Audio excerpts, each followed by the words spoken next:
The streets of northern Taiwan, off the coast of mainland China. Heavy rains are not unusual in this storm zone.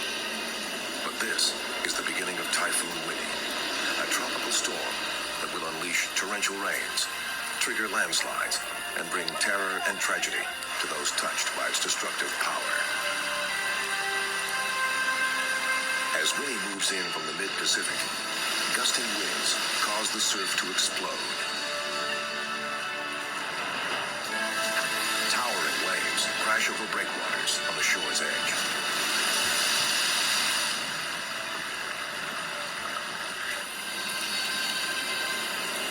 Driving rain and strong winds pound Taipei, the capital of Taiwan. As night falls on the city, Huang Shumei has tucked her children in and now prepares for bed herself.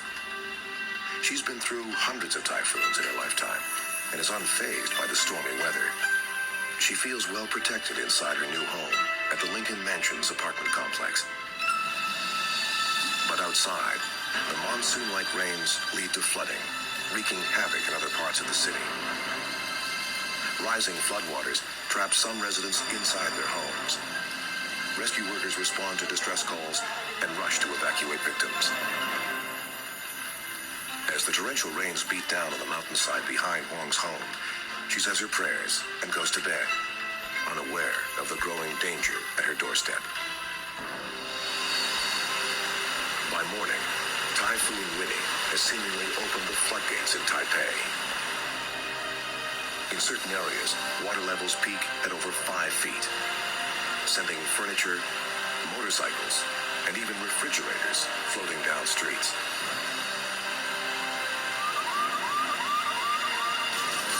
As the storm batters other parts of Taipei, Lincoln Mansions appears to be unaffected. Huang begins to prepare breakfast for her husband and 3 children.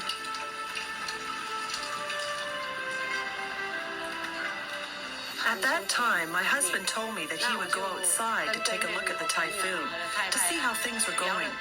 I popped my head through the iron door to chat with the wife of our friend for a bit. Then I closed the door, and then I didn't know what exactly happened. Saturated by rain, the mountainside behind Huang's building gives way, unleashing a torrent of water and mud. The landslide topples a 4-story concrete safety wall, slamming it into the building complex where Huang lives. I was standing, and then I was pushed over and fell backward. There was a big bang sound. The house had collapsed. Less than a few seconds. It happened so quickly. My body was covered by the iron gate. I struggled and called, "Lord, save me."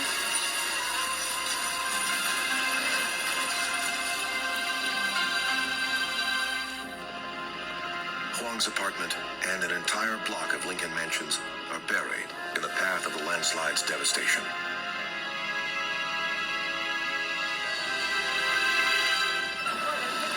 Chaos follows as people try to make it out of the toppled buildings. Residents in the upper floors of the building tie sheets together to make their escape through windows. But Huang and her family are buried under tons of rubble and mud. I kept yelling for help, and I could hear clearly that it was very noisy outside. It sounded like everybody was running for their life. I yelled, "Help! Call the police! I am covered. I am trapped by the house. Please come quick to save me."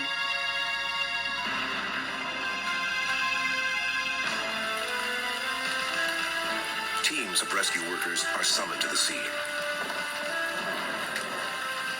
When Chen Shu from the neighboring Panchao Fire Department arrives, he is stunned by what he sees. When we arrived at the Lincoln Mansions, we saw the building complex was originally a 5-story residential one that had become 3 stories. The first and second floors completely collapsed and were buried under the ground. The row of houses were inclined at about a 45-degree angle. So when we saw this disaster, we knew this would be a very big rescue operation.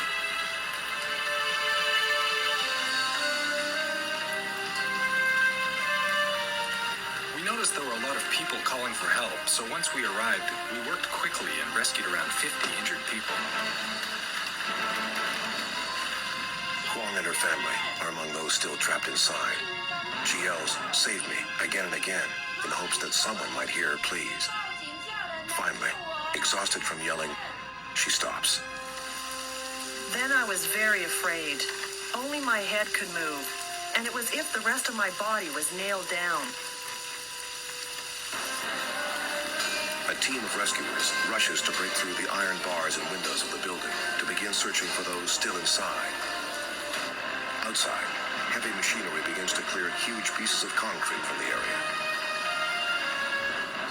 But inside the collapsed structure, rescuers must tread cautiously. One false move could bring the whole building down on their heads.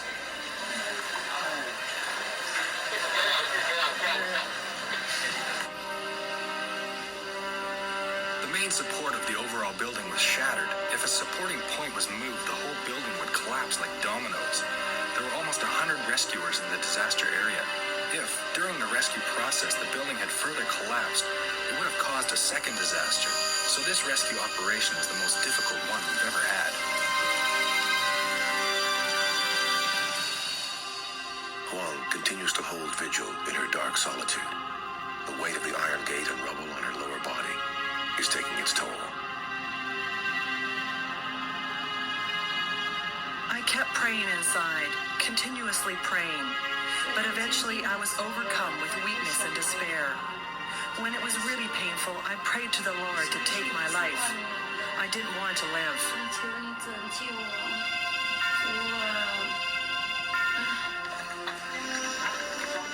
After 8 hours, buried in the rubble, worrying about the fate of her husband and children, Huang hears something.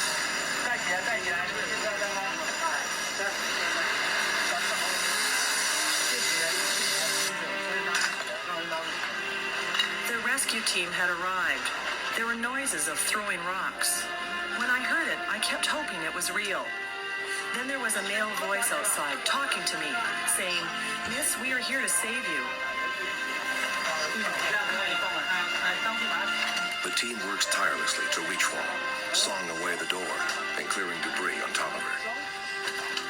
We forgot about the danger. We tried to save lives from this difficult situation. Not until we had completed our task did we have peace of mind. Finally, Huang is pulled from the heap and passed through a third-floor window, which now rests at ground level. She will spend 6 months recovering from her bone-crushing injuries to her legs and damage to her kidneys and liver. Tragically, Huang's 3 children and husband are killed in the landslide. She is the only one on the floor from her building to make it out alive.